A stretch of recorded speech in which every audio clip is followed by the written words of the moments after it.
বাংলাদেশ যে গণতন্ত্রের পথে রওনা দিয়েছে, গণতন্ত্রের ট্রেন ইনশাল্লাহ স্টেশনে পৌঁছাবে আপনাদের সবার সহযোগিতা নিয়ে।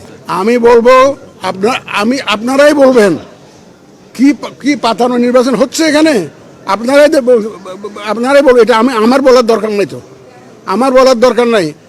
আমরা যে ওয়াদা জাতিকে দিয়েছিলাম, free fair and credible election, সেই লক্ষ্যে আমরা কাজ করে গেছি। আমরা কারো পক্ষে নই, কারো বিপক্ষে নই। আমরা শুধুমাত্র একটা সুন্দর পরিবেশ, নির্বাচনের পরিবেশ সৃষ্টি করার চেষ্টা করেছি এবং আশা করি এবং আমার ধারণা আমরা ইনশাল্লাহ করতে পেরেছি আপনাদের সহযোগিতা, সবার সহযোগিতা নিয়ে। এবং পাতানো, আমি একটা কথা বলেছিলাম একদিন, যে দেশে কোনো পাতানো নির্বাচন হবে না। এই পাতানো নির্বাচনের ইতিহাস আমাদেরকে ভুলে যেতে হবে। এখানে এই কেন্দ্র দখলের ইতিহাস আমাদের ভুলে যেতে হবে, ভোটের বাক্স দখলের ইতিহাস আমাদের ভুলে যেতে হবে। দেখেন, 127 মিলিয়ন ভোটার্স ইন্টু 2, কারণ একটা রেফারেন্ডাম আছে, 254 মিলিয়ন ব্যালট পেপার আমাদেরকে ছাপাতে হয়েছে। এই ব্যালট পেপার যথারীতি বিভিন্ন কেন্দ্রে পৌঁছাতে হয়েছে। বিষয়টা একবার ভাবুন আপনারা, কত বড় জাইগান্টিক একটা টাস্ক আমাদেরকে কাঁধে নিতে হয়েছে। আমরা ইনশাআল্লাহ সবার সহযোগিতা নিয়ে, ভোটার, রাজনৈতিক দল, প্রার্থী, সাংবাদিক এবং সবার সহযোগিতা, এবং আমার যে ভোটের সাথে যারা সম্পৃক্ত আছেন, এই যে আমার পাশে বিভাগীয় কমিশনার মহোদয় দাঁড়িয়ে আছেন, এই সমস্ত ওনাদের সার্বিক সহযোগিতায়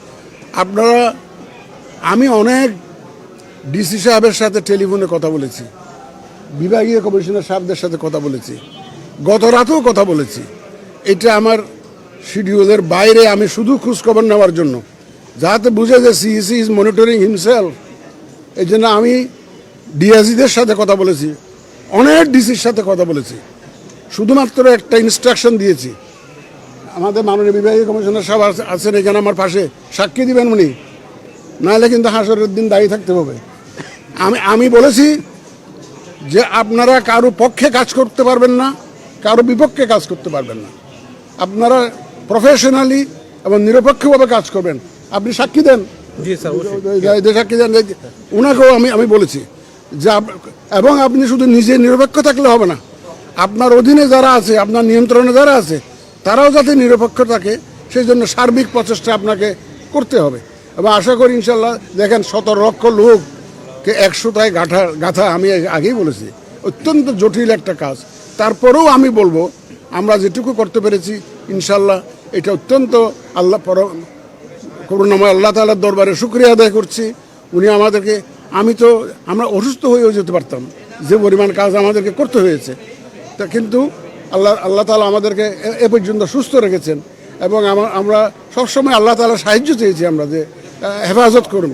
আমি কিন্তু দেখেন, প্রথমেই আপনাদেরকে বলেছিলাম দায়িত্ব নেওয়ার পরে, এই বয়সে এসে, আমি 74 বছর বয়স আমার, এই বয়সে এসে আমার আর কিছু চাওয়া পাওয়ার নাই। আল্লাহ তাআলা অনেক দিয়েছেন আমাকে। তো আমি চেয়েছিলাম জাতির এই ক্রান্তি লগ্নে একটা অবদান আমি জাতির জন্য রাখতে চেয়েছিলাম। তো আল্লাহ তাআলা আমাকে সে দ্বার প্রান্তে পৌঁছে দিয়েছেন।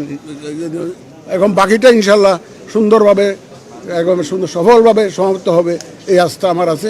আজকে আর কথা বলি না, আমাকে আরো কয়েকটা সেন্টার দেখতে হবে। গতকালকে রাতে একটা বিষয় দেখছি যে বিশেষ করে সামাজিক যোগাযোগ মাধ্যমে দুই প্রধান রাজনৈতিক দলের সমর্থকদের মধ্যে এক ধরনের গুজব বা সৃষ্টি হচ্ছে, এটার প্রভাব আজকে নির্বাচনে পড়বে কিনা?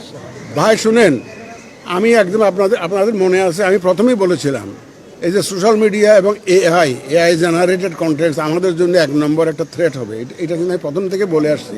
এটার জন্য আমরা অনেক প্রস্তুতি নিয়েছি, তারপরেও এটা মোকাবেলা করে শেষ করা যাচ্ছে না। সেদিন ক্যানাডিয়ান হাই কমিশনার আসছিলেন, বলে যে ভাই আমাদের নির্বাচনও আমরা এটা ট্যাকেল করতে পারি নাই। এর মোর দেন 50% এগুলো উৎস হচ্ছে বর্ডারের বাইরে, আমাদের দেশের বর্ডারের বাইরে, যার উপর আমাদের কোনো নিয়ন্ত্রণ নাই। এটা পারছি না, কিন্তু আমরা সত্য তথ্য দিয়ে অপতথ্যকে মোকাবেলার যে স্ট্র্যাটেজি সেটা নিয়েছি। আপনারাই দয়া করে সত্য তথ্যটা প্রচার করবেন। এবং আমরা মেইন স্ট্রিম মিডিয়ার উপরে আমরা রিলাই করি বিশেষ করে, কারণ সোশ্যাল মিডিয়াতে ধরেন আমার কাছে একটা মোবাইল আছে, ইচ্ছা মতো একটা দিয়ে দিলাম, হাজার হাজার যারা সত্যিকার অর্থে দেশের মঙ্গল চায় না, নির্বাচন চায় না, ভালো কোনো কাজ তারা চায় না, তারা নানা পক্ষের হয়ে কাজ করতে পারে, নির্বাচনটাকে বানচাল করা, বন্ডুল করার, ক্ষতিগ্রস্ত করার চেষ্টা করতে পারে। এই জন্য অনেকে হয়তো সোশ্যাল মিডিয়াতে একটা দেয়, সাথে সাথে এটা হাজার হাজার শেয়ার হয়ে যায়। আমাদের আবেদন হচ্ছে আপনারা এই শেয়ারগুলো যখন করার আগে একটা সত্য মিথ্যা যাচাই করবেন, দয়া করে যাচাই করে তারপর আপনারা শেয়ার করবেন, এর আগে শেয়ার করবেন না। এটা কিন্তু প্রভাব, আমার মনে হয় মানুষ এতদিনে বুঝে গেছে যে এখানে আমাদের একটা সুষ্ঠু নির্বাচন ছাড়া আমাদের আর অন্য কোনো উদ্দেশ্য নাই, আমাদের কোনো প্রাধান্য নির্বাচনের উদ্দেশ্য নাই। মানুষ বুঝে গেছে এটা তো মানুষের টার্নআউট দেখলে বোঝা যায়, ভোটের কেন্দ্রে কেন্দ্রে মানুষের সমাগম দেখলে বোঝা যায়। মহিলারা যেভাবে এগিয়ে আসছেন আমি অত্যন্ত আনন্দিত।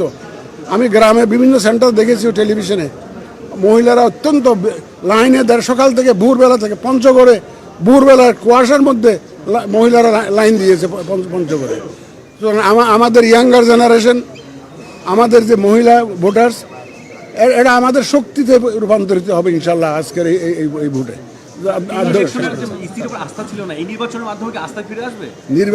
নির্বাচন কমিশনের উপরে আস্থা ইতিমধ্যে ফিরে এসছে, নাহলে এত লোক আসতো না।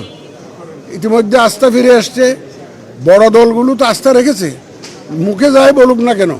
আস্থা না রাখলে তো আপনারা অতীতের নির্বাচন দেখেছেন। আজকে যে আপনারা যে এতগুলো ক্যামেরা নিয়ে হাজির হয়েছেন, আমাদের উপর আস্থা আছে বলেই তো হাজির হয়েছেন।